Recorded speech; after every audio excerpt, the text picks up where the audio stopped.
దేవుడు భాషల్ని ఎందుకు మార్చాడు అనేది చాలా ఆసక్తికరమైన విషయం.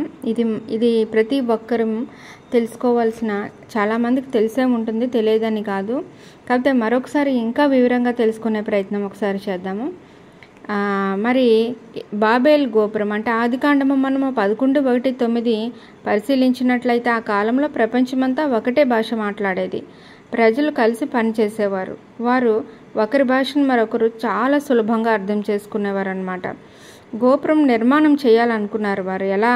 ప్రజలందరూ కలిసి షీనార్ అనే ప్రాంతానికి వచ్చి అక్కడ ఒక భారీ నగరాన్ని మరియు ఆకాశాన్ని తాకే గోపురాన్ని నిర్మించేందుకు వాళ్ళు ప్రయత్నం చేశారు. వారి ఉద్దేశాలు ఎలా ఉన్నాయంటే, మనకు పేరు రావాలి, ఇది ఆకాశ శిఖరాలను తాకేలాగా మనము స్థాపించుకుందాము, మనము మన గొప్పతనాన్ని చూపిద్దాము అనే విధంగా వాళ్ళు మాట్లాడుకొని ఆ గోపురాన్ని నిర్మించడానికి వారు సంసిద్ధులైనప్పటికీ దేవుడు అప్పుడు జోక్యం చేసుకోవాల్సి వచ్చింది. ఈ నిర్మాణాన్ని గమనించిన దేవుడు ఇలా చేస్తూ పోతే భవిష్యత్తులో వీరు ఏదైనా చేయగలుగుతారు అని చూసి వారి ప్రణాళికను నిలిపివేయాలని నిర్ణయించాడు.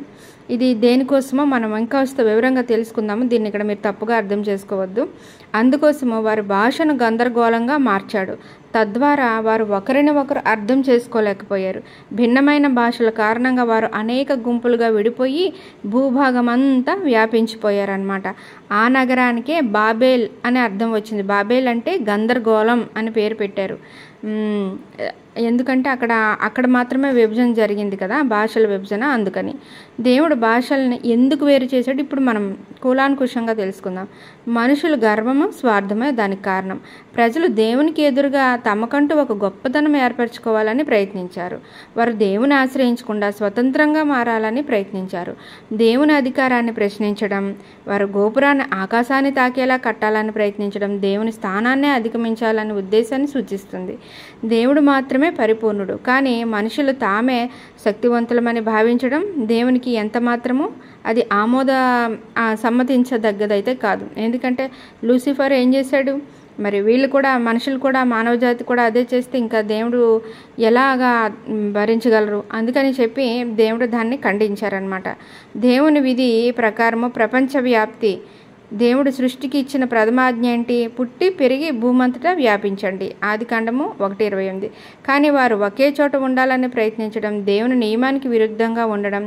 అందుకే భాషలను దేవుడు వేరు చేసి ప్రజలను భిన్న దేశాల్లో వ్యాపింపజేశారనమాట. ఇది మనము ఎలా ఆలోచించాలంటే, దీన్ని ఏ విధంగా తీసుకోవాలంటే, దేవుని యోచనల కంటే మానవ ప్రయత్నాలు ఎప్పుడూ చిన్నవే.